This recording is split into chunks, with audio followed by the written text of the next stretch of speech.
Wait a minute, Doc. Are you telling me that you built a time machine out of a DeLorean?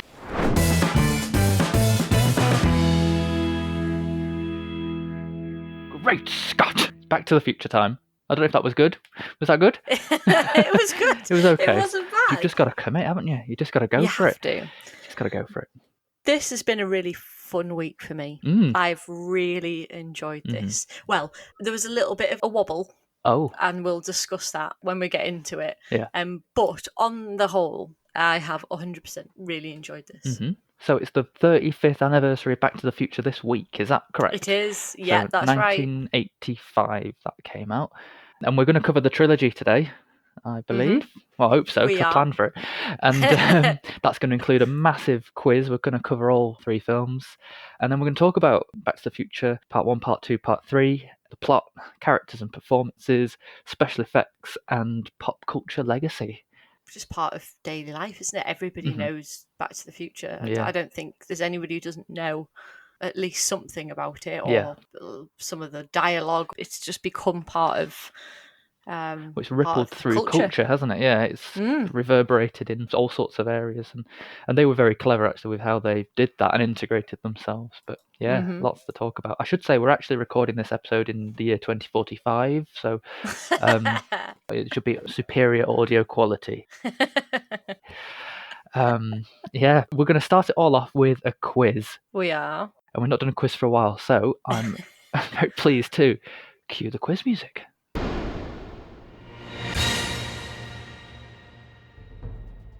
There are 30 questions. We're covering 10 questions per film, which is 5 questions per film each. It's not complicated at all, Mary. It's like Back to the Future Part 2. It's perfectly straightforward. We'll see. Yeah. We'll see how that goes. Over to you. Okay, are you ready then for your first question? Yeah, okay.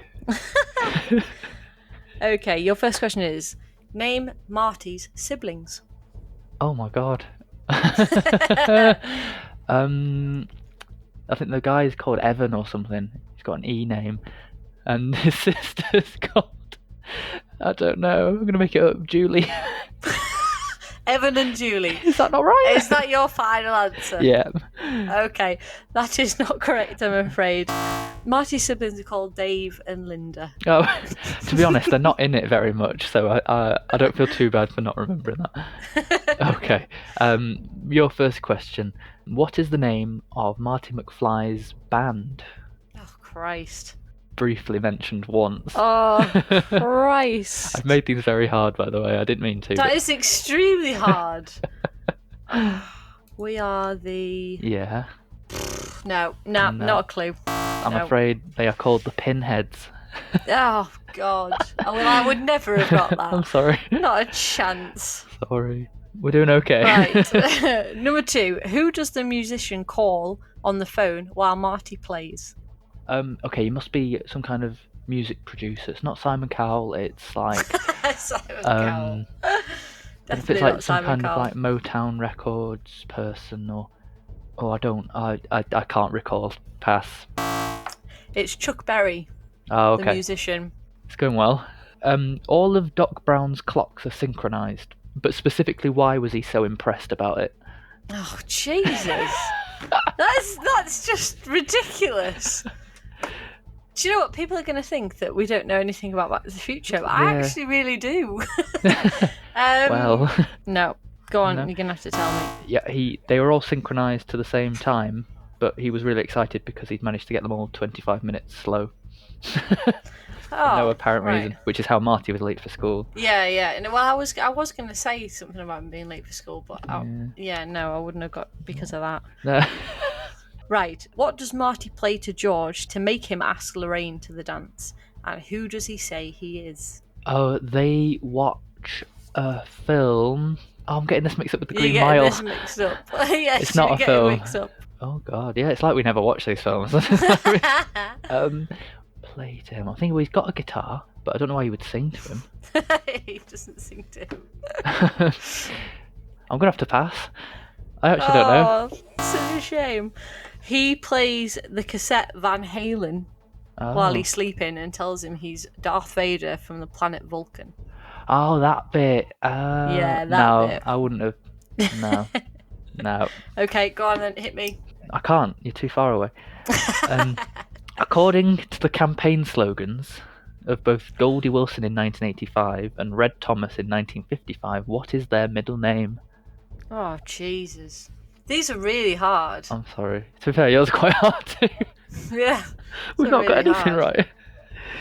Play along at home. Put your answers in the comments. So, as the vans drive around the city, they are saying, vote for such a thing. Something is his middle name. Progress? Is it Progress? Progress is his middle name. We've got an answer Thank right. God. Yay! Okay, hopefully one it'll of pick us. up How for many me. questions was that? Was that six questions? It took for one of us to get a question right. Yeah. That's bad, isn't it? That's not good. And this is the first one. We should know that one the best. Yeah. Okay. You're number 4 then. Yeah. What date does Marty go back to 1955? Right. It's in the month of November? No, September. Right. It's in November. No, that's right. Okay. Yeah. My instinct is to say the 12th. That's incorrect, I'm afraid. It's November 5th, 1955. Is he there till the 12th? Or something like that? I'm not sure, Days the to week be honest. or something, doesn't he? Okay. What nationality were the terrorists that Doc stole the plutonium from? The Libyans! It's the Libyans, yeah. Yes. Well, you're doing better than me then. Okay. Okay. Last one for this section. Mm-hmm. What time does the lightning bolt hit the clock tower? Right, I think I know this one. Do I? Yeah. I think it's like 12 past 8 in the evening. 12 past 8. Yeah, because it's not quite 12 minutes past 8. Yeah, I'm going with my instinct. Okay. Unfortunately, your instinct is a little off. Is it 1 minute out? No, it's 10:04 p.m. Oh, is it past 10 o'clock? It is, yeah. 4 Never minutes mind. past 10. Last question for Back to the Future. Mm-hmm. How does Dot describe a video camera in 1955? Oh, do you know? These are hard. Yeah. It's a little something. Is it something device? Something? Not what I've got written down. You're not a million miles off, I suppose. No. No. The answer is a portable television studio. No, would never have got that. No. You did well there, though. You got 2. I got nothing. Moving on to Back to the Future Part 2. Okay. What is the name of the magazine Biff puts the almanac dust cover on? I know this one. It's called Ooh La La.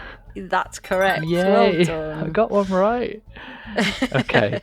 When Marty walks out into the town for the first time in 2015, in the future, what words are painted on the road? Oh, God. It's massive big white letters, and he walks right over it. Jesus. I wasn't looking at the floor, I was looking at the buildings. You might be able to sort of work it out. Let's fly, right. No landing. Yes. Correct. Where did that come from? I don't know. I was trying to reconfigure the scene in my head. And then I just thought, well, Instead they're flying, aren't they? The cars yeah. are flying. Yeah, the cars are flying, so. Yeah. Okay. Yeah. What Jaws is playing in 2015? I think it's 19. That's Jaws correct. 19. Yeah. Yes, I seem to know the second one better, don't I? It's more recent in your memory. That makes sense. Okay, what is the name of the arcade game that Marty plays in the diner? Oh. Do you know what? I even wrote a note about it to mention, but I don't think I bothered to even put what the game was. Oh. Something to do with a Western. It's a Western thing. No, I don't know. No, it's called Wild Gunman. Oh, really easy, really, when you think about it. Yeah, sort of, but not. I don't know. Okay, all right then. Doc and Marty travel to what date in the future? Oh, not good at this. I think it's probably a trick question, and they go to the 5th of November again, 2015. That is incorrect. I'm I tried to be afraid. They have to go to a specific date, and it's the 21st of October, 2015. Wouldn't have known. Okay, what is George McFly's middle name according to his tombstone? Oh, Jesus. Begins with a D. Is it Douglas? Yeah. Hey! Where are you getting these answers from? Mad. I don't know. I quite like Back to the Future. Your next question is, what was the name of Biff Tannen's grandson? His name was Griff. That's correct. Well done. Griff's all I need. That's fine. Okay. How much was it going to cost Biff to repair his car following the manure incident? $300. Correct. Yes. Where did Doc say he'd been when he and Marty arrive in 2015? So just as they land in the alleyway, is it there? Yeah. He's getting out of the car and he tells him where he's just been. He's just been to a place. It's a place. I'll say he's gone to, I don't know, the Bermuda Triangle. No.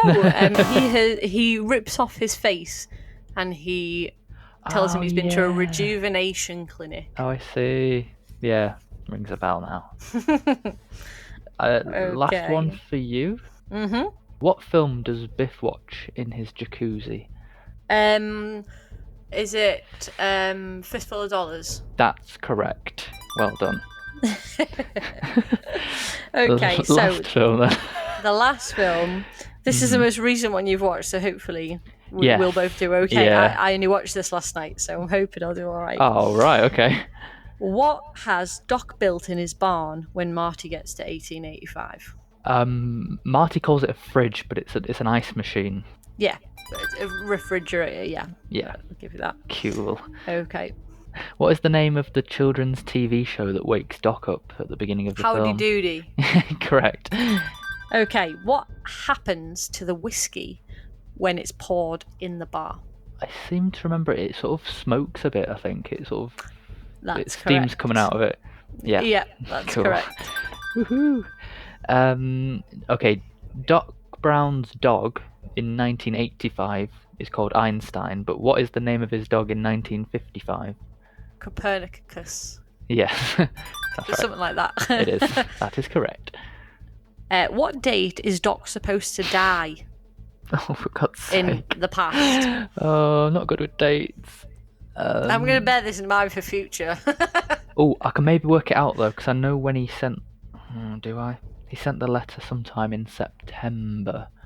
Correct. Because he'd been there for 8 months, and then he died like a few days later. So if I can work out... I don't know what date was on the letter though, so I'm just going to guess 26th of September 1885. Unfortunately, that's incorrect. It's the 7th of September, and that is a Monday. Yes, good to know. Okay, what caused Clara to lose control of her carriage? Oh, I don't remember that. Mm. Was I not paying attention properly at this particular moment? Well, it sounds like it. No, I don't know. No. She says the horses were spooked by a snake. Yeah, no, not a memory of that bit. No.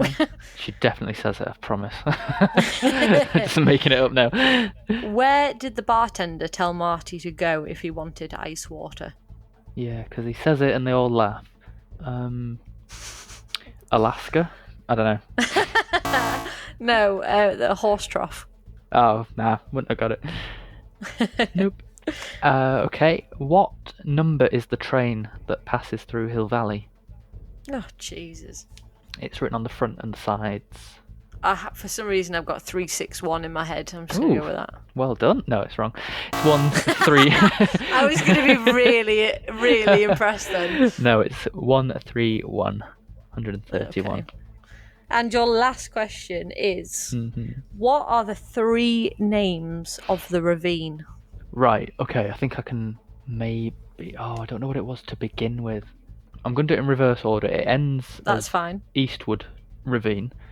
Correct. Before that, it's her name, and I think it's probably Clara... Right, Clayton Ravine. Yeah, that's correct, yeah. And before that, that's where it's not. It's based on someone that we don't know. I can't even make up a name. I don't know. I'll give you half a point for that one. Thanks. It's Shonash. Would never have in a million years made that up. No. I'll take half a point if there's one going. Yeah, you can have half a point there. Last question for you. According to Sheriff Strickland, how many days in the county jail would you get for brawling? Oh, Jesus. 15? Yeah. 15 days for brawling. I don't know how you've got all these out of nowhere. I'm extremely impressed. I picked that out of my frigging backside, that one. Nice to know. So out of 15, you managed to get 5.5. Oh, I got half, didn't I? Yeah. You I didn't did. write the half down. 5.5 out of 15. 5.5. It's over a third. It is. And you got 9 out of 15, which is a percentage I can't work out very quickly. I'll take that. I'm fine with that. That's good. Just under 2/3. They were very hard questions. They were, I think, all round they were pretty hard.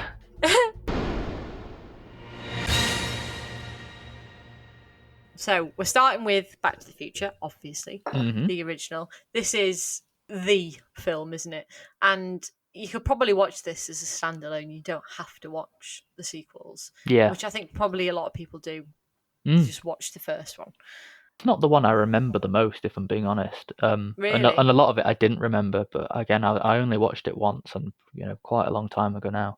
I think this is miles better than the sequels. Right. I really think that everything for this film came into place perfectly. It's like lightning in a bottle, this one, and I don't think the sequels match up to this whatsoever. The story of this one's pretty straightforward, and actually not a lot really happens, but what it is it's the other films that then embellish and add on. It's a very simplistic story, but it's told extremely well. The gist of it is that you do the plot, because I don't know it. Yes. Clearly. That Marty McFly, played by Michael J. Fox, is friends with a kind of a friendly mad scientist, so to speak, who builds a time machine out of a DeLorean, as you do. And inadvertently, through certain circumstances, Marty ends up back in 1955 and changes history to the point that he and his siblings will no longer exist if he can't get his parents back together, basically, or to meet through their original timeline. Yeah. And then has to try and get back to the future to 1985, which is his present day. Yeah. So a very, very simple plot, but it's just fantastic. I think the script for this film is absolutely brilliant. Yeah, well, I think people really like time travel stories anyway, but then to make it a comedy and to make it what they did make, there's something quite exciting about it. I mean, just a basic level, the idea of going back and having to put events back in order, avoiding the paradoxes and avoiding erasing yourself from the future and little things like that. It must have been extremely hard to write, but when it's actually played out, it works really well. And actually, when you're rewatching it, it's quite exciting as well, knowing that the plot of the film has already happened at the beginning of the film. So all the little nods to things like the clock tower, especially, you have that knowledge already, how important he was to the events of his own world that he's unaware of at this point. I like that. Yeah. I think this film, it's got one of the greatest introductions to a character in film, in my opinion. The way you're introduced to Marty and not only that, but even Doc, even though he's not actually there, the opening kind of just pans over all of his inventions and the breakfast starting and the dog food and and all of that and all the clocks and then Marty coming in. And I have to say, the shot of the plectrum, the shine on the plectrum before that is one of my favourite shots in the entire film. I don't know why, but I absolutely love it. And then the introduction of him taking those sunglasses off in like awe. That it's such a fantastic introduction to a character. Yeah. It's really great. Yeah, in that sense, everything from, like you say, the sunglasses, the plectrum, the guitar, the skateboard for the Marty. Clothing. Yeah, the body warmer thing. Yeah. And that they've kind of just put in a visual package everything that you kind of need to know about him. And like you say, it's perfect exposition of a character. And the same with Doc, even though he's not on the screen, like you say, mad inventions that are going wrong, but you feel like they're wrong because he's made them that way. Yeah. Like with we said in the quiz, the clocks are deliberately backwards. It's not a mistake. He's done that because he wanted to. So I completely agree. They're very good. And also, not long after that, you're then introduced to the soundtrack. You've got that amazing 80s, The Power of Love. Yeah. Huey Lewis and the News. Huey Lewis, yeah. Absolutely fantastic. And you are in the 80s. Yeah. You see the town square, basically, the courthouse square. It's the set for the whole 3 films, really, isn't it? And it's fantastic. And it's such a famous set, actually. The town was created on the Universal Studios backlot years ago. It's named Courthouse Square. Yeah. And you'll recognise it in Gremlins, which was made a couple of years before. It's the town square in To Kill a Mockingbird from the 1960s. Oh, wow. It's been in tons of TV shows. It's a really well-known set, but I think what's really interesting is it's small enough that there's only so many things that you have to look at. Yeah. But what's really interesting is, obviously, we're watching it in present day, so we're watching all of the 80s things that are there, all of the things that you're looking at that were normal in the 80s. But then you go back again and you're seeing this town square dressed up for the 50s, and that's fascinating. It's absolutely fascinating. It really works. The film itself is a time capsule of itself, as well as representing other eras too. And like you say, what happens then as a result? There's only a certain number of buildings, like you've got the cinema and the garage and the clock itself, the parallels between the past and the present, and the subtle differences between. But it is very clever. Yeah, it definitely is. Now, very early on, you're introduced to the DeLorean. It doesn't take long. I can't think of a time something has become so synonymous with a film as the DeLorean is with Back to the Future. Yeah. It's hand in hand. One comes with the other. It's quite random, isn't it? Actually? Amazing, really. When you think about it. Yeah. Well, they just picked this car. What car can we pick? I mean, I think originally it was supposed to be a fridge. Oh, right. Which is unbelievable. And somebody decided to go with the car, and the DeLorean is the Back to the Future car. It is the time machine. That's true. Simple as that. You know, I think that is fantastic. And I think they made an excellent choice as well, because it is such a cool car. Yeah. I think the word that's going to keep coming up in this episode is iconic. Yeah, absolutely. And that's exactly what you're describing, I think. And like you say, although it seems like it might have been a random choice at the time, it's almost a genius choice because it's random. And that's why everyone loves it, because it is just ordinary, I guess. I think one of the things I noticed watching this is how much I love the script. The dialogue is so clever. Now, just like they've done with the visuals, there's so many lines in there that are clever asides, that it's just so well put together. You can watch the film and just be like, oh, yeah. And you notice new things all the time. Yeah, I can imagine you pick up something new every time. Yeah, it's fantastic. Comedy genius, some of it. I do like the ones that sort of, again, the foregrounding the plot. Even very early on, he's saying history's going to change. Yeah, just out of one example, for instance, is the Lone Pines Mall. Yes. When he goes back, he knocks the pine tree over. And I mean, it's so clever. There's so many little bits like that. Yeah. And I just think that's incredibly done. That's again with the time travel element. He can either make things right, mess things up, or inadvertently invent things. Like, there's 3 ways everything he does can go. Yeah. There's never an option of no effect. And when he invented skateboards and rock and roll, and it's pretty fun to watch. In terms of casting for this, I mean, the story's well known that Michael J. Fox was offered this at the start but couldn't do the film due to scheduling conflicts. So they actually got somebody else in to do it, completely different, and actually filmed with them. I can't remember his name. I'll have to see if I can find it. Let's have a look. Eric Stoltz. Oh, I know that. I recognise the name. I just don't know how. I don't know why I know him. So he was cast instead of, but it just wasn't working. Yeah. So they went back to Michael J. Fox, and he literally did his TV show, which he was doing, and Back to the Future at the same time. So he was doing night shoots on Back to the Future, and then being driven back while he slept. Yeah. To wherever he was shooting the other one, shooting that, and then sleeping and being driven back to the Future. I mean, it must have been absolutely excruciating to do both at the same time. Getting him eventually, it was fate. Something that I thought was really funny is that a lot of the plot synopses, if you look around on different websites, say 80s teenager Marty McFly, and it just sort of sums it up straight away that he is sort of the epitome of 80s teenager. Even though he was 24 when he filmed the film. Well, what I thought is, if we've got like Tom Holland now, and in the noughties we had Zac Efron, and in the 90s we had Frankie Muniz and people like that.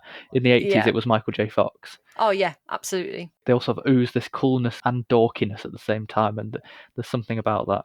And Christopher Lloyd as well. Christopher Lloyd is incredible in this. He's just the right amount of mad genius. Yeah, it's not too over the top. Yeah, he's the perfect amount of over the top. His eyes are like really mad, and he's hilarious. Yeah, absolutely hilarious. He plays it perfectly on the line. What I like about him is that he's never too nutty to not have common sense, if that makes sense. Because sometimes it's like, he doesn't make mistakes as such. Things go wrong, but he's always got a solution. But he knows he knows what he wants to do. It just doesn't always work out that way. Yes, that's right. Yeah. Again, genius casting. And when you put them two together as well, it just works so well. And visually as well. Obviously, we talked about Marty's clothing, but the fact that Doc has this, it's the white lab coat and the white hair and the crazy ties and all the little details on his person, I guess, is the two of them together. It's just an iconic image, and you can't make it up. I do want to talk about Jennifer. Yes, go ahead. Jennifer's a funny one. Yeah, I was just going to say it's unusual anyway to have the lead character already have a girlfriend. Yes, that's true. From the very beginning of the film, which makes it very different from a lot of the films because it's not necessarily a get the girl romance plot. No, well, I was watching last night little making of the third one, and what they were saying that Michael J. Fox is never the pivotal character in the film. He is kind of like the master of ceremonies. He's just there and he's witnessing, he's doing it. In the first film, it was Crispin Glover playing his dad, George McFly. He was the pivotal character. And then obviously the second one is a mix of a few, and the third one is Doc Brown. He's the pivotal character in the third one. So he's just kind of there to experience things. It's not his story, so to speak, really. Well, technically he's there by accident. Anyway, isn't he? He's not there by his own choice. Yeah, it's not his story arc you're kind of interested in. It's the others that you've got to fix, and they're the important ones, really. Yeah. So this Jennifer, she's quite often just left. Yeah, in a lot of the films. She is. It's quite funny. Sorry, I just had to bring that up because I thought she was pretty useless in the whole thing. I don't know why she had to be there. Well, she was recast after the first one. She couldn't film the next one, so they recast with Elizabeth Shue, who was another up and coming 80s actress. She kind of was really put on the map after that. Yeah, I don't know what the kind of the deal was with that, whether she was always going to be sidelined or they sidelined a little bit more because once they of knew, what happened. Yeah, I mean, it's funny, but she really is just kind of left. in most films. But even so, that's because the plot's so full, and it's the plot is so well put together. It is one of the most perfect stories I think that's scripted. Yeah. There's so many great set pieces in it. The initial going back in time, with the Libyans and all that, and then obviously coming back. That's the whole scene of that. Trying to get back in the clock tower and all that. The skateboard sequence with Biff Jason in the main scene. Yeah, and then you've got the Johnny B. Good dancing dance sequence. It's full of sequences. Yeah, it's a very 80s thing to do. Yeah, but it's very full, the plot. Even though it's a very simple story, there are a lot of set pieces in there that drive you forward to different things. I do love them. I think the Johnny B. Good sequence is probably my favourite. Yeah. I really do love that. I think it's fantastic. We've got to mention, we have to mention the score. Oh, yeah. Alan Silvestri. Oh, it's just immense. And again, good. It's a little bit like the car. Everybody knows it's Back to the Future. You know, it's become one of those themes that's just known. Yeah, it transports you straight to the film when you hear it. Exactly. It oozes action and energy, and it perfectly fits the film. Yeah. It adds so much to the scene. It makes the scenes work. And you don't mind hearing it repeat or come back because it always suits whatever it's going exactly. with. It's driving the scene. Yeah. And I love that. I really do love that. Speaking of things that are repeating, we probably shouldn't ignore it. I don't think any other film would have gotten away with it the way this one did, but the cast, they're multi-rolling in that they play past and present versions of themselves. And I say that Back to the Future is the only film that could really get away with it. I don't even know whether it really achieved it that well. I think it works in the first film. Just about. I think it works in the first one. I think George McFly was brilliant. I thought Crispin Glover was possibly one of my favourite characters. I like Leah Thompson as Lorraine, the mum. Young Lorraine, yes, but not the older one. I think what hinders it is the makeup.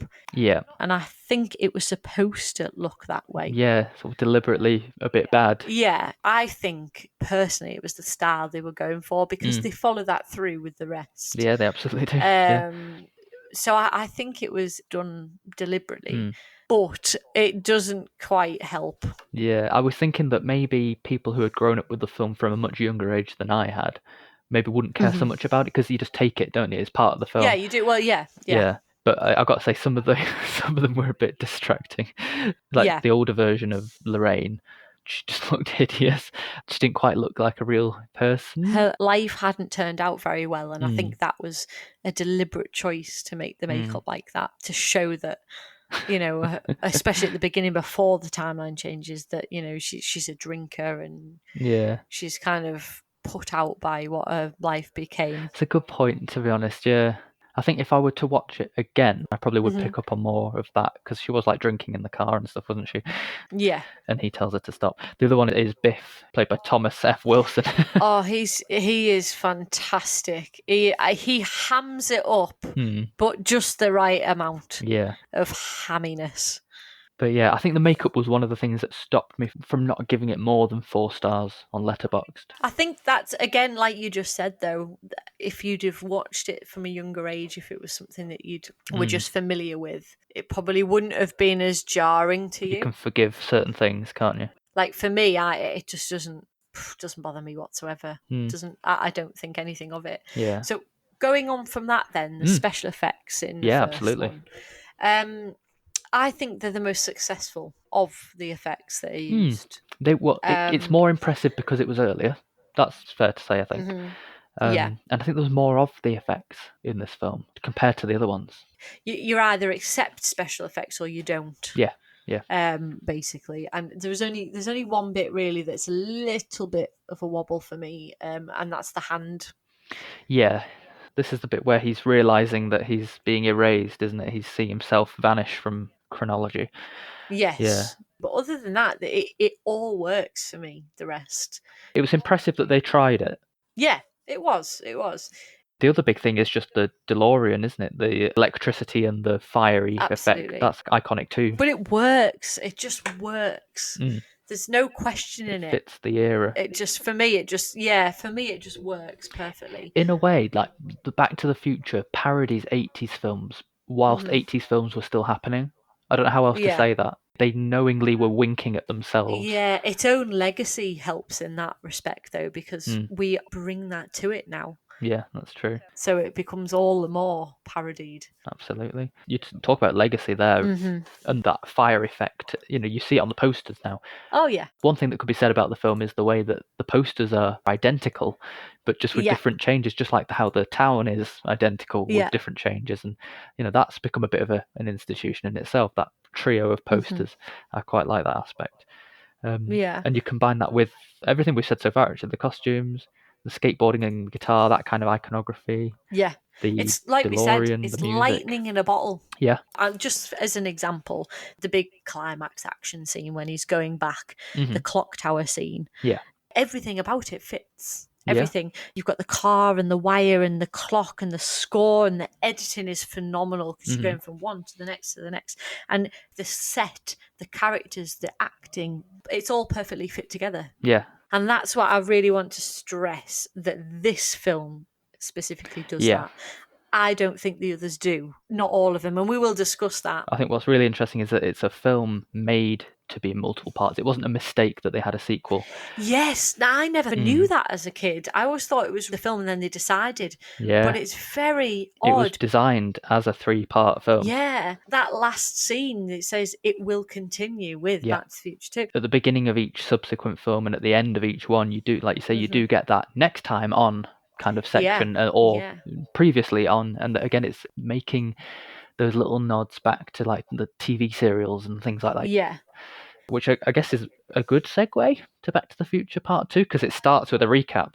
I just want to say and it does start with the recap. The last line of Back to the Future is, in my humble opinion, the best last line of a movie ever. Right, yeah. Roads, where we're going, we don't need roads. That is I love it. It's my favourite. It's my favourite last line of a movie. It's pretty good. Brilliant. And they recap that last bit, which is really strange. It was 4 years later though, so I suppose, it will have helped people. But it's kind of like a two-pronged thing though, isn't it? It is good because it's a recap, but it actually serves two purposes, and we touched on it, and that's because they recast Jennifer. So this was all reshot. That's right. Yeah, that's right. With Elizabeth Shue instead, and extra element, they give us more information than we got the first time, because we know now that Biff has seen the car, which is crucial. Actually, I lied. It's a 3-pronged approach. So it's a recap, a change of actor, and a little bit more information. So it suppressed what we knew the first time around, which is quite clever. That's right. So I have to say, this is my wobble. Right. Okay. I pretty much hated the first 25 to 30 minutes of the second one. I'd forgotten why. I didn't know this one very well. I really disliked it. Now, I have to say that the last third made up for the first 2/3 of the film for me. That's where it weaves much more into the first film. Yeah, they went back to 1955, and that started to work for me, and I feel like they got back to the quality that they'd worked on. But it's like the beginning of Back to the Future 2. It's really jarring. I watched it the night after I watched the first one. It's so corny. It's slapstick to start. Right. The dialogue isn't very good at all. It's just... Do you think you could tell that there was a 4-year gap? They didn't flow on as much as 2 and 3 did. Yeah, because the tone changed. Yeah. I think, like we said with the first one, everything towed the line perfectly. And it's like they lost that with the second one. And I really disliked where it went. So, for instance, the acting in the future, Griff and Marty Jr., what's with the voices? They're awful. But again, they were trying to predict as well, weren't they? They were trying to say that there was a wacky future coming, which I get. I was surprised at how little time they spend in 2015, because it's known for being the future one. Exactly. And they're only in there for about 10 minutes. Yeah. The acting in the future, I couldn't get on board with that. It really cheapened the film for me. The dialogue in the original was so clever, and it felt witty, and it snuck in those little things, that you could almost miss. And with 2, it's like they're trying to slap you in the face with it. I guess with people like, the actor that played Biff, who's, I don't know how old he was. I imagine he was similar age to...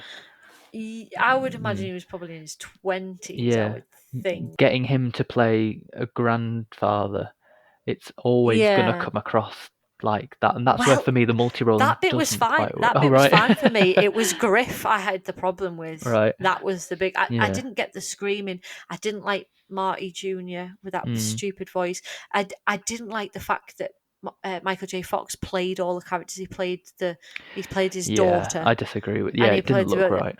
It was it was not necessary. Yeah, I actually wrote here multi-rolling was a bit ridiculous on this one. They knew what they were doing wasn't realistic. Like they were deliberately making it not realistic. That's a different effect. I really couldn't get on board to that. Now, the actual future set, like him being introduced to the future. Yeah. All of the things that you've got to look at, that really worked. And obviously, we're not as advanced as they expected us to be Absolutely by not. that point. But it is really fascinating to look at all of the things that they've put in place there. Again, it's one of those where, the more you watch, the more you're going to pick up on. Yeah, and again, the parallels, not just between present and past, but now between past, present, and future. And again, the same things, the garage, the diner, the cinemas, the mayors, and the mode of transport. And obviously, with that as well, there's more special effects. Now, this is where it didn't work for me, because obviously with being in the future, the effects are obviously more ambitious in this film, because they're obviously showing such a techie kind of future, but they don't work as well, I don't think. I think they're more obvious and they're more fake. I didn't like the hoverboard sequences, really. I liked the hoverboard. That's the one bit that worked for me. It was the other thing things. Is there was a very clear mixture of like digitally made shots, I suppose, and then ones that were done practically, and it shifted. Almost every shot was like practical, digital, not digital. Yeah, that is the perfect thing. I just wanted to bring that up.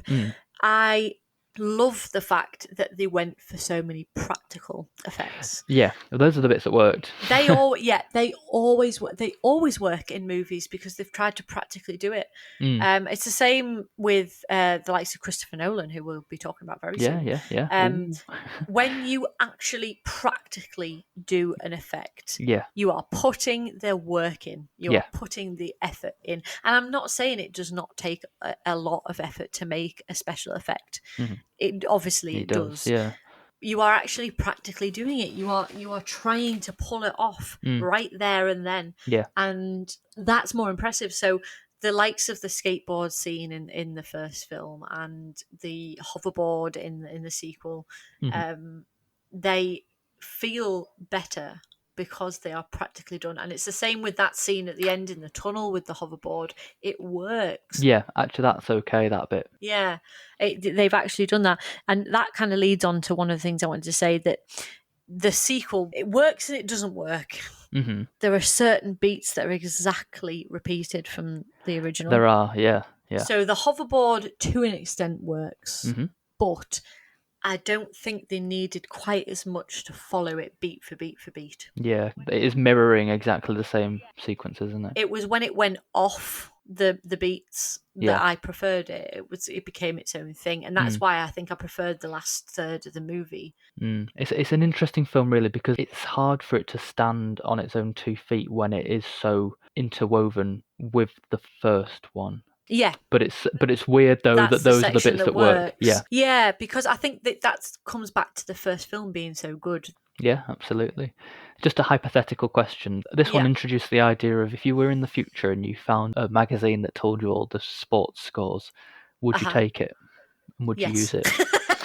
Yes, I think I probably would. Do you think you would fall into the trap that everyone else would and get too greedy, or would you be really strict about it? Because I think I'd be really sensible about it. I'd like to think I'd be sensible. But you'd be who corrupt knows? by greed. But the thing is, that's what works, and that's one of the things about the movie. This film has a MacGuffin. Yeah, that's what you mean, yeah. The sports almanac is the object. Is what drives the story, and in that sense, it is quite clever. What you asked is a perfect question, because you, as an audience member, are going to question. You can believe that. Yeah, of course you would pick something up like that, because you could make your life better. You could change your circumstances. You could do all sorts of things. All it takes is one big win, and you can just sort of relax from it.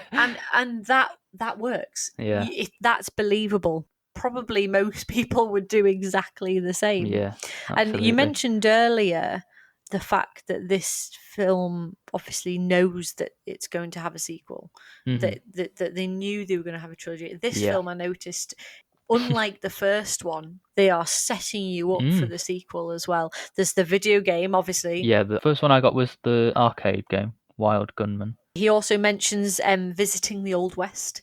He'd always wanted to visit the Old West.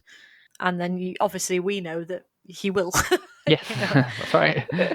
There was a video with Biff's ancestors. I don't know how it's an actual video. It's a reenactment in the museum of Biff's life that he Yes, that's right. Yeah. His ancestors in the Old West, and that's Mad Dog that we meet later on. And then the DeLorean is glitching all the way through. That's the only other one that I picked up. It drew attention to the fact that 1885 was threatening to happen, if that makes sense. Yes. So we sort of get a precursor there. Again, I think this whole film, it either slaps you in the face or it's very clever like the original, and certain parts of it work. It kind of toes that line. It's either too much or it's done really well. Yeah. It really is a mix of both, I think, this film. We've got to mention no Crispin Glover in this one. Yeah, I read the story into this. This is fascinating. It's a big deal considering he was such a large part of the first one. What they did, I think, worked because the plot is too busy for you to notice. And there were some clever tricks in there. They hung him upside down and stuff, didn't they? Yeah, they had an actor who looked quite like him, and then obviously turned him upside down, and they used the clip from the original with Lorraine and George. Yeah, that's right. So Crispin Glover sued Robert Zemeckis, the director, and the other writer, Bob Gale, because they recast his character, but then still used his likeness. So what came about from like the Screen Actors Guild is that there was more rules around, an actor sort of owns their image, if that makes sense. He basically sued them for, you've chosen not to cast me, but you're still replicating what I look like. Yeah. I'm not very good at wording things right now, but that's what I mean. The one thing I just want to mention, it bridges performances and special effects, really, because of the multi-rolling. If anything, it's my favourite part of the special effects in the film, is the ways that they had two characters played by the same actor coexisting on the screens together. So sometimes they would do just a straight split screen, they used the bar in the diner at one point so that present-day Marty and future son of Marty could be beneath and above the counters, and then later on where they've used quite ahead of the time, really, because this is only 1989, but that motion control camera that we talked about in Titanic. Yeah. So they could have characters existing together, but without sacrificing camera movement. They could still have both. I thought that was super clever and way ahead of when I thought they could do that kind of stuff. So that's really good. It's interesting to note that they were filming Back to the Future 2 and 3 back to back. Yeah. So Robert Zemeckis was flying from one to the other, basically. So they'd wrapped on 2, but they were filming 3, and he was flying back to look at the edit and and going back and forth and back and forth. And he actually says that he thinks 2 suffered because of that, because he didn't get to give it his full attention during the edit.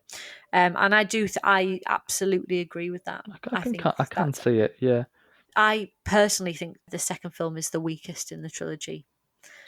And that's probably why. Yeah, I kind of agree. I kind of agree, yeah. When we talk about the third one, I'll mention why I hesitate. There's one thing from the second film, because they tried to predict the future. Just a quick note to say how well they did and didn't. Because in many ways, they predicted a lot. I'm still waiting for the hydrating food, done in seconds. Do we not have that? Ready meals? Well, I mean, to a point. Well, the ones I got written down were video calls, drones, fingerprint scanners, voice control, VR headsets, / hands-free devices, ready meals, 3D billboards. Those are the ones I got. And then another note onto that, Donald Trump. Although he was already a popular figure at the time, but apparently Biff was based on Donald Trump. Really? Yeah. Oh, well, in fact, that's not in the least bit surprising when you actually look at that alternate 1985. Yeah. It's horrendous. It's very, very timely, actually, when you watch it now. Yeah. What's interesting is the things that they didn't get right. People in real life have found themselves trying to achieve in time for 2015. So the Nike trainers, I think even the self-drying and the self-fitting clothes they tried to do. I'd love that. Yeah.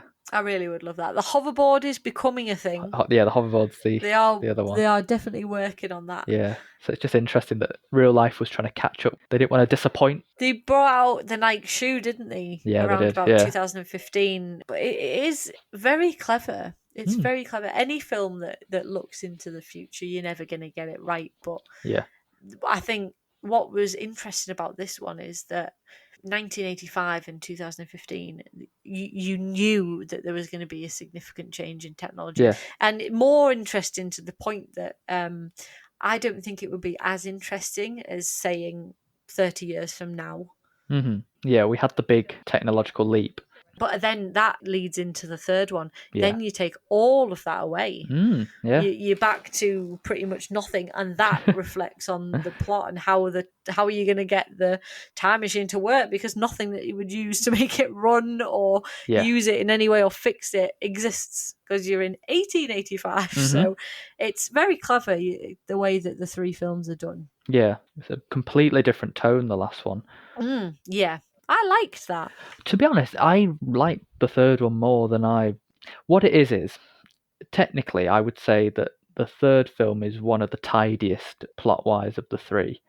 But because it feels disconnected from the stories of 1 and 2, that's why people don't necessarily like it as much. Yeah, no, I get that, yeah. Objectively better film, maybe. Better made film.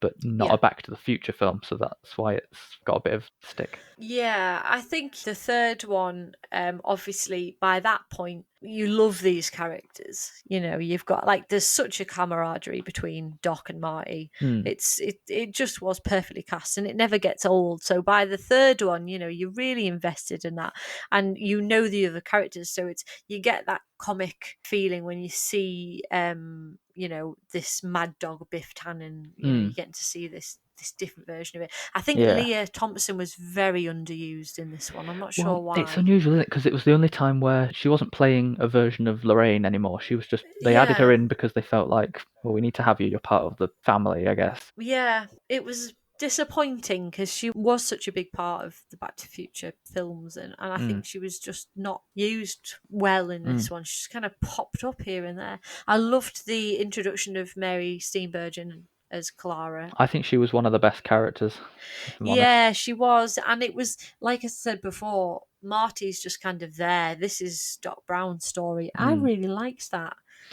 Yeah. It really did. Gave it something. I liked the fact that it's got a very clear storyline. Yeah. For this one, it's more like the type of film you would expect. It's not as disjointed. Really. I found that it kind of opposite to what you said about, you know, you see Doc and Marty together and you know that chemistry's instantly there. I didn't feel it much in this one. I thought Michael J. Fox looked like he didn't really want to be there a lot of the film. I think he looked very tired. I think he was. Well, he was. He probably was. Doing it, with them doing it back to back, and that year he became a dad. Right. Okay. For the first time, and his father passed away. Oh God. So he was probably kind of, you know, burnt out by that point. I wouldn't be at all surprised. And then Doc Brown, as much as I like the fact that he got a bit more of a fleshing out in a story, his character then for me started acting uncharacteristically, making questionable decisions.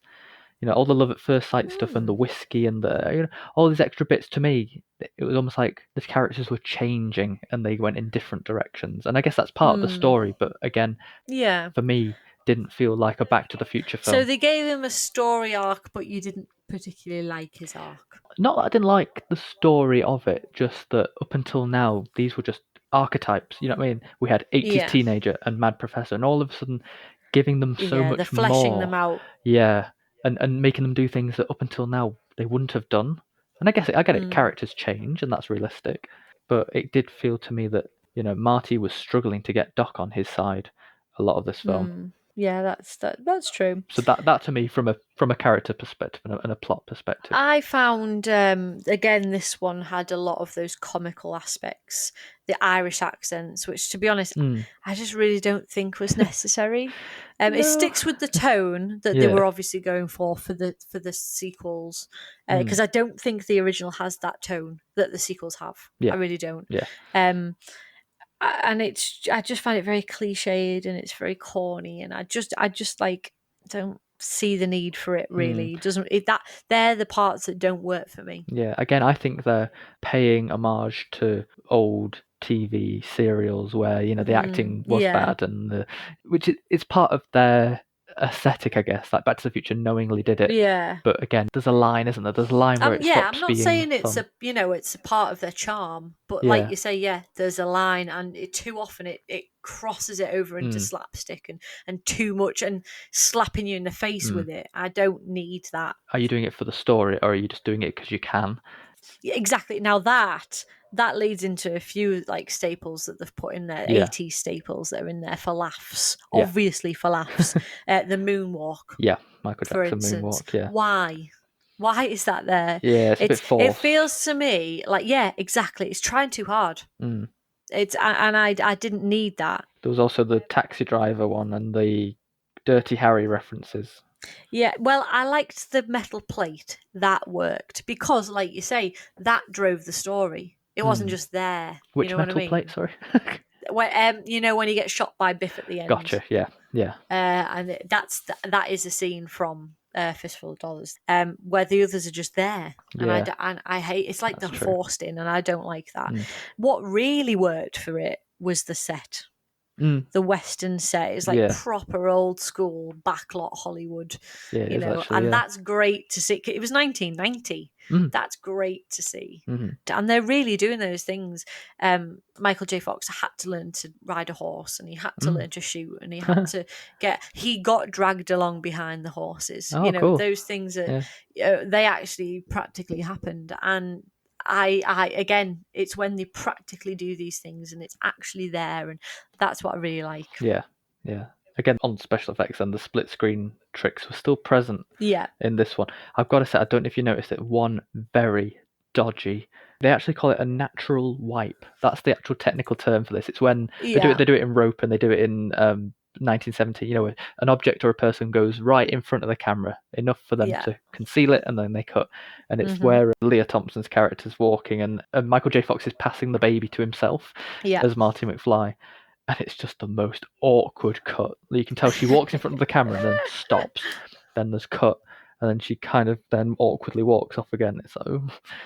It's good that they put those in and they tried these things and they went for them. Well, it's a shame, really, because only a few minutes earlier in that scene, Michael J. Fox passes himself a plate of food, and I was scratching my head going, how have they done that? How did they do that? So for another one to then be really dodgy, I was like, oh. Yeah, it is a little bit like part 2 in the fact that it toes the line very closely, and there are hits and misses. This. Now, for you, obviously, you said that the love story part for Doc Brown is not necessarily for you, and it's corny, it's cliched. I like it. It's just not his character. That's the only thing I didn't. But there is something quite sweet about it, and it works because of her. I think. Yeah. Like you said, she is very good in it. And funnily enough, it was Christopher Lloyd's first on-screen kiss in a movie. Right. He'd never had one to that point. Bless him. So it's cute, isn't it? I watched it in the little making of. I was like, oh, yeah, you don't think about that, do you? So cute. Tell you what, though, on the lines of him not acting characteristically, Marty went back with the picture of the gravestone, saying he was shot in the back or whatever. Yeah. Why didn't he instantly go, oh, I'll just wear some armor again? He did it in the first film. Up until Marty actually put armor on himself, nobody mentioned, well, I'll just wear armor then if I know I'm going to get shot in the back. One of the two plot holes for me, actually. Well, there's not exactly a ready available bulletproof vest in 1885, I suppose. So no, but they could have prepared. The other one is when... So we know that Clara was alive in the canon of history when Doc was shot in the back, because it's on the gravestone saying Clara, blah, blah, blah. Yeah. But when Doc is with Marty, when Marty's gone back, he says that Clara was meant to have died in the ravine and they intervened. So how then was she alive when he died the first time around? Because Doc and Marty were out planning their return, which Doc wouldn't have been doing. Yeah, I wonder if it was always meant to happen. That he was always possible. Meant to go back. Yeah. This is the thing with time travel film. You know that there are plot holes if you look for them. There are definitely plot holes. Yeah. And that might well be one of them. I've written here in capital letters, email in if you can explain this. One thing I really like about all three films, and it's always the end, and yes, it does follow beat for beat. It's always them trying to get back. It's that last kind of climactic scene. Yeah. I think they're great suspense builders. I bit all my nails off. Yeah, they build that tension, like the train sequence at the end is fantastic. Yeah. It has the energy of the original Clock Tower sequence. And again, it all just falls into place there. But there's such big suspense builders, the editing, it's just fantastic. The music. What I like is that you don't know actually how it's going to go. Like, you really don't know whether it's going to work or who's going to get back and who's not. Yeah. And that leads on to that moment when he does get back and the DeLorean's destroyed. Because you don't know. I mean, it's kind of gut-wrenching. A little bit, yeah. It's the end of an era and you don't know that Doc's going to be able to get back. I mean, and you're kind of okay with that because you knew he was back there and he saved Clara and, they were going to be fine. Yeah. But the destruction of the DeLorean was just like, oh. Yeah, I quite admire that, unlike the last two films where things get tied up perfectly and it becomes the perfect film, this one wasn't. It dealt a lot more with them as people. And, yes, it did. And having moments like that where it gets destroyed just sort of hammers it home that things actual in real real life emotions don't always they don't get wrapped up in a nice tidy package. Sometimes things come to an end. You do move away from people and you leave people behind in your life and things like that. I did quite like that. Until he does actually come back in a flying train. Until that happens. And then wraps it all up with a bow. In which case the whole thing's perfect. Yes. Yeah. Do you know what I do love though? I love that each film leaves you with a smile. It really does. Yeah. It's so satisfying.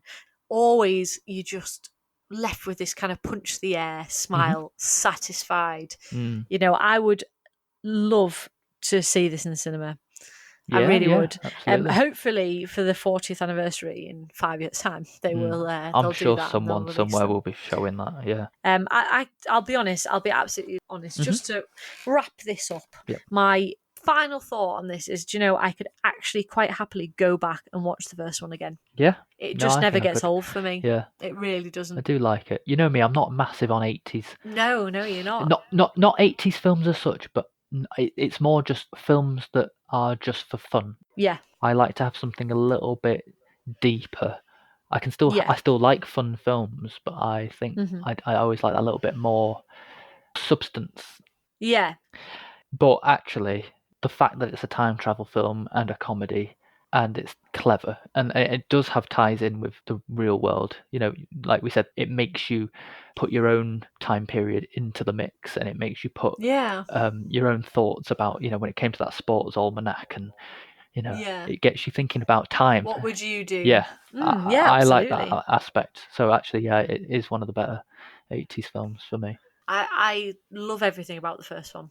There's not one thing about it I don't like. I love the cast. I love the music. I love the plot and the script. I think it's expertly directed. Like I've said a million times, it is lightning in a bottle. Yeah. And Robert Zemeckis has said that they will remake this film over his dead body. Yeah, that's a good point. Well, Tom Holland was talking about it, wasn't he? He said he wanted to play Marty McFly in a remake, and it was like, don't tempt them. Yeah, no. I can't think how you would do this again. It worked because of who was in it. It worked because of when it was made. Exactly, yeah, at that time. Yeah. It wouldn't have been the same anywhere else. Yeah, you just can't redo that. It is magical because of all of those things coming together and just fitting. You got the feds after you over there. It's the furs. I guess that's probably a good point there. So we've kind of been to the future, back to the alternate past, back to the past, back to the present, and now we should talk about the news of the day. Yes, our present day. It's quick fire news, really. So give me your quick fire reactions to this news. Jason Momoa is going to be voicing Frosty the Snowman in a live action retelling of the story. Right, okay, so that's what's happening. I saw a picture the other day saying that he was going to play Frosty the Snowman. I was like, what the hell? I didn't look into it because I was too busy. But the fact that it's just voicing, I'm okay with that. Because if it wasn't, I would be like, what? You can't do that. He might be slightly physically... I have no idea, but I'm not sure why, because surely even the CGI snow would melt. Next in the news, Seth Rogen and Evan Goldberg, so they're sort of the producers and writers or directors behind Superbad, This Is the End, Pineapple Express, Good Boys, The Interview, Sausage Party. They're producing a CG Teenage Mutant Ninja Turtles reboot. The Turtles never go away, do they? They don't, but the thing is, them. They're one of those things that can be done. Yes, that can be reinvented, that it's not going to hinder what came before. Yeah. So I'm absolutely fine with that. And there aren't many things you can do that with, I think, but they really do live for reinvention, I think. Yeah. So I've never been a huge Ninja Turtle fan. No, me neither. But I'm totally fine with that. It'll be interesting to see what they bring to it. One thing that will very much excite you, the co-producer of Spider-Man Into the Spider-Verse has said, and I quote him, the development of new groundbreaking art techniques, this is for the sequel, are already blowing him away. It's going to make the first movie look quaint. Oh my god. So absolutely. Do you know what? Into the Spider-Verse was my biggest surprise of that year. Yeah. I caught the very last showing in the cinema. It'd been out for months. I caught the very, very, very last one. And I was so glad I did. And I was blown away I wish by I'd how seen much it in I the cinema. enjoyed it. I wish I had. Absolutely, I was awestruck. It was so much fun. It was so enjoyable. It looked so different and fresh. I would never before that day have said that anyone could be Spider-Man apart from Peter Parker. Right, but I absolutely loved Miles Morales. I really got on board with that. So yeah, I am absolutely there for the sequel. Bearing in mind that they already mixed 2D, 3D, different frame rates for different characters. So what on earth are they going to do? How are they going to do it? It's exciting to say the least. And the last one, dead simple, Cineworld and View are now not opening. No. In July, they're opening at the end of July, the last day of July, the 31st. Yes, 31st of July. And Tenet and Mulan have moved accordingly to August. I think that's a very wise move. Just in case. You never know. It's just, I mean, things just are not stable enough at the moment to be able to settle and say that you can confirm anything. And I think, to be honest, they wouldn't have got a good reaction. No. Not like the pubs anyway. No, I think there'd have been a lot more hesitant people. And obviously then with the movies moving as well, you weren't going to have anything to show. I think it's wise to wait a little bit longer. Yeah, it's in their own interest as much as it is in ours, I suppose. Yeah, but I have to admit, for me personally, the only thing I would make an exception for is A Quiet Place 2. Yeah, which is that has to September, I think, at the moment. Yeah, that has to be seen in a cinema. Yeah. But other than that, nothing would tempt me to go and sit in a room with lots of strangers as much as I want to. Yeah. I just wouldn't take the risk, and I think a lot of people probably feel the same. I think I would still go, I think. Yeah, you're a cinema nut though, aren't you? What, and you're not? You live for you go more than me. I'd go to see Tenet, and I would go to see A Quiet Place. Yes. Yeah, I think I'd like to see how it goes first. Well, the thing is, like, especially with Christopher Nolan, he's giving Tenet a longer release, so it's going to be out. Yeah, it's going to be, obviously it's pushed back now, but it'll be out for longer when it is out. That's good. At the end of the day, I think the whole film industry at the moment is going to have to change a little bit. Yeah, they're going to have to look at longer releases. They're going to have to change the way they think about film release because things have changed. Yeah. Whether we want them to or not, they have. So they're going to have to adapt to the times. Yeah, I guess so. So we'll see how it goes, really. And that's the news. That's it. So, do you want to recommend a film? I do. The film I want to recommend is very timely because it is Independence Day weekend in America. Hi to anybody who's listening from there. So I am recommending Independence Day, which I watched last week. And it's one of those 90s epic blockbusters that's just like full throttle, absolutely mad, killer lines, there's so many one-liners for Will Smith in that movie. It's ridiculous. And Bill Pullman's just fantastic. And I don't mind Jeff Goldblum in this. Right. I think it's his most normal role. To be honest, yeah. And I think it works. Don't get me wrong. I love him in Jurassic Park. Yeah. But it is just such a kind of over-the-top kind of swagger. And he's kind of like that anyway. I like the fact that he had to downturn the swagger and take that kind of out of it for this more down to earth role. Yeah. And it's just fab. It is absolutely brilliant. The effects for the time work really well. And it's just a load of fun. Yeah, I agree. Yeah, I definitely recommend that, especially for this weekend because it is Independence Day weekend. Yeah. So yeah. Mine, well, straight away I thought, right, 80s films I'm not that good on, but I should try and recommend what I do think is my favourite 80s film. Keep the theme going. I'm interested to hear what this is because you were very pleased with yourself when you said you'd come up with your recommendation Wait for this week. Are you ready? It was a no-brainer, actually. I picked it straight away. My favourite 80s film, I would say, is Clue. Yeah. And then I went, actually, it's also the 35th anniversary of Clue because that also came out in 1985. Is it? And then I went, starring Christopher Lloyd, and I went, oh my god. So I've recommended a film from the same year but using the same actor as well. So my choice is actually very clever, low-key genius. So if you haven't seen Clue, where have you been? Dead simple. It's based on the board game Clue / Cluedo, depending on where you are.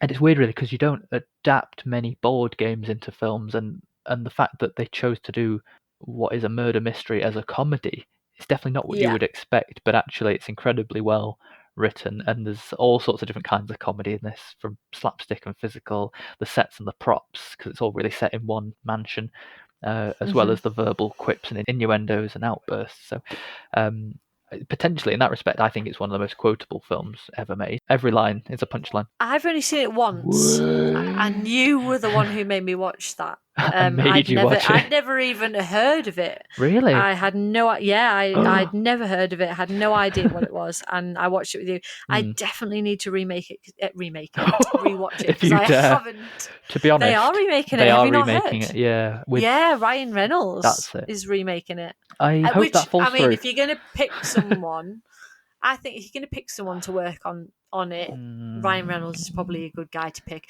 He's got very good comic timing, and I think he would probably pull it off if anyone was to do it. Yeah, I'm not convinced personally. I do need to rewatch it because I don't remember a lot of it, so I'm gonna have to rewatch it. I know it's one of your favourites. Laugh out loud a minute, if not every 30 seconds.